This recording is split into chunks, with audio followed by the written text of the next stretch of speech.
Hello guys, welcome to this next vlog. Ito tungkol naman sa battery testing. Mayroon ako ditong battery tester. Ito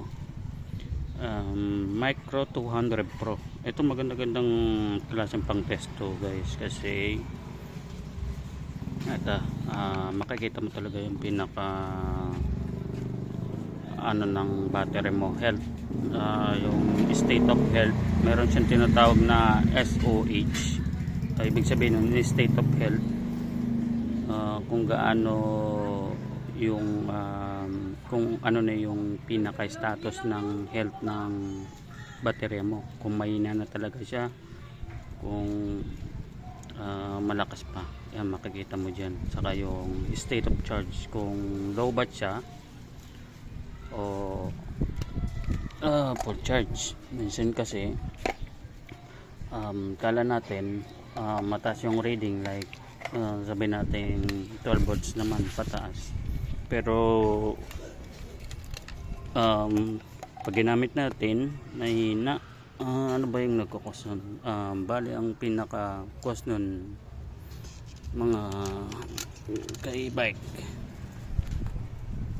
yung tinatawag na state of health niya. Tulad nito, ayan, makikita nyo, itong gamit ko na device, mainam siya kasi tulad niya, no? Ito testing natin yung isang baterya. Positive negative lang naman yan.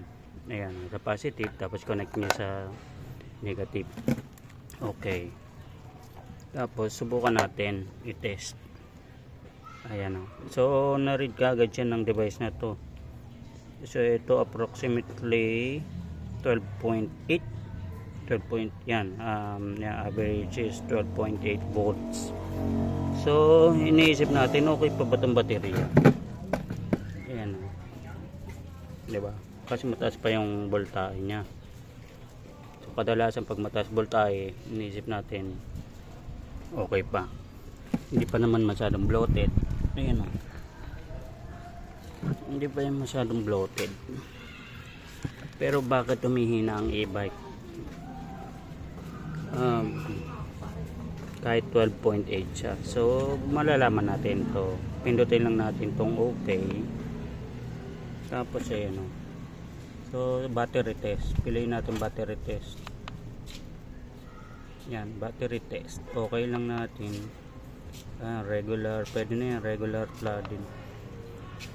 Yeah, okay. Okay ulit.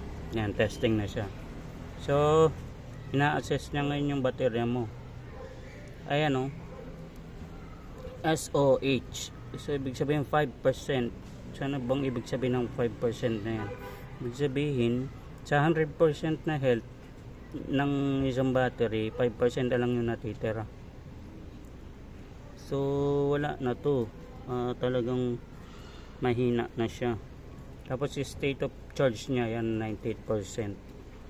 So ibig sabihin na ano siya, almost full charge, kasi 12.8 nga. Pero yung state of health niya, wala na, bagsak na talaga, 5% na lang eh. And then makikita nyo yung recommendation ng device is replaced. Ibig sabihin papalitan na talaga, palitin na. Ayan. So subukan naman natin yung iba. Lipat natin dito sa kapila,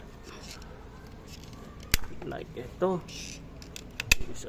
Ayaw kumagat ah. Ano yung ngipin? Bungit na yung ngipin? Hindi naman. Yung ayaw lang kumagat. So ito naman tayo. Yan yung isang baterya. So test natin. Nakaharang pa. Ayan, visible naman. So 13 volts, 13.05 to be exact. Ayan, so full charge siya. Test natin.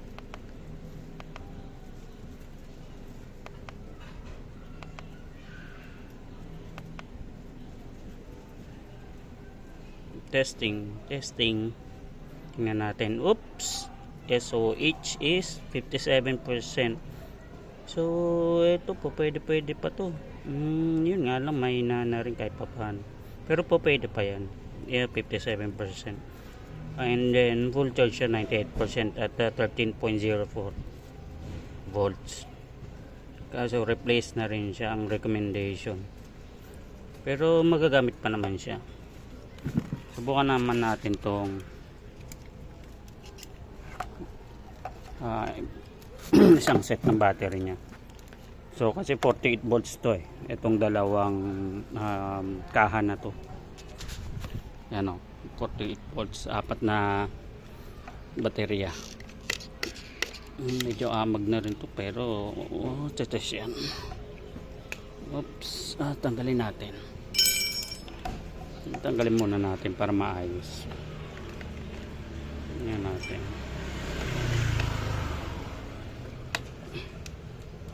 Ito matigas wala akong tigas na ito. Na-stuck kasi itong baterya na ito. Ibig ko sabihin matagal na hindi na i-charge, pero nung charge din wala na rin. So subukan natin.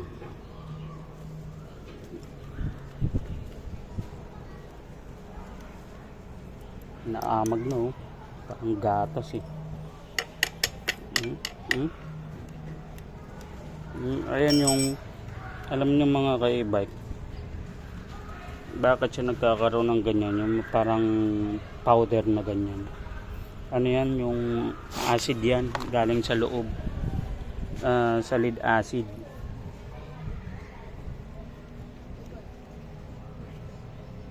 Pag mga lead acid nagkakaganyan talaga. So subukan natin testing, okay, para malaman natin. Alright, hirap nang walang ng cellphone, hindi tayo test ng maayos, magaslaw. Pero yan, nadedetect pa naman siya. So tingnan natin 12.5. So almost full charge din. Battery test. Okay, testing. Tingnan natin ang magiging resulta. Naku, 5% din ang state of health niya. Puro replaced. Subukan natin tong sa dito. Malalim. Pasaway.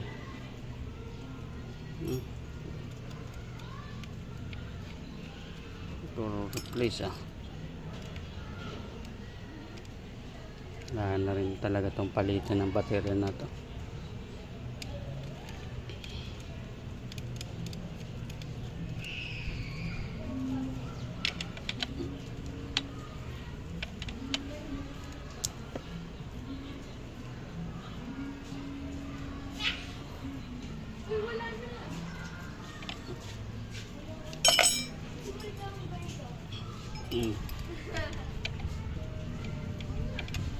Ito ba, tinanggal ko pa, pwede ko naman palang yun, gulo ko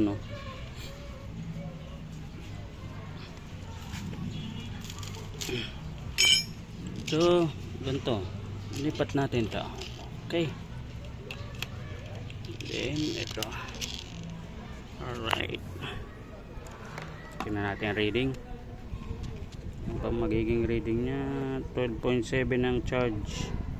12.7 test.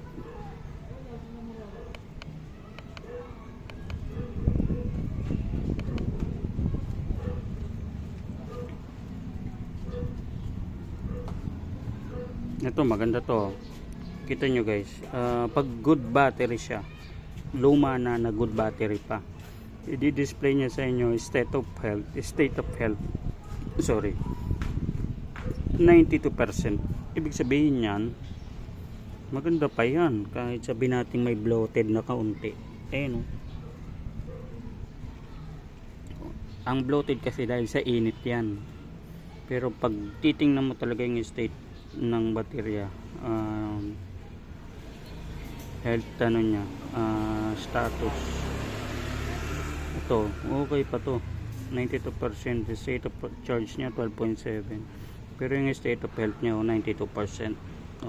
Good battery siya, diba? So ganyan po ang magandang pan-testing ng mga baterya. So ito, recommend ko sa inyo, try nyo to, Lancol. Lancol yan, o. Ko alam kung Lancol lang tawag din. Chinese to Chinese brand, pero maganda to mga kaibay. Branded din yan, Lancol nga yata yan. Ayan, o. Shout out dyan sa Lancol. Ayan, so yan, highly recommended tong device na to. Solid yan, hindi kayo papahiya. So yan, hanggang dito na lang po tayo sa vlog na to. Bali tapos na yung ating pagtetest ng baterya ng e-bike. Ayan, okay, maraming salamat, peace.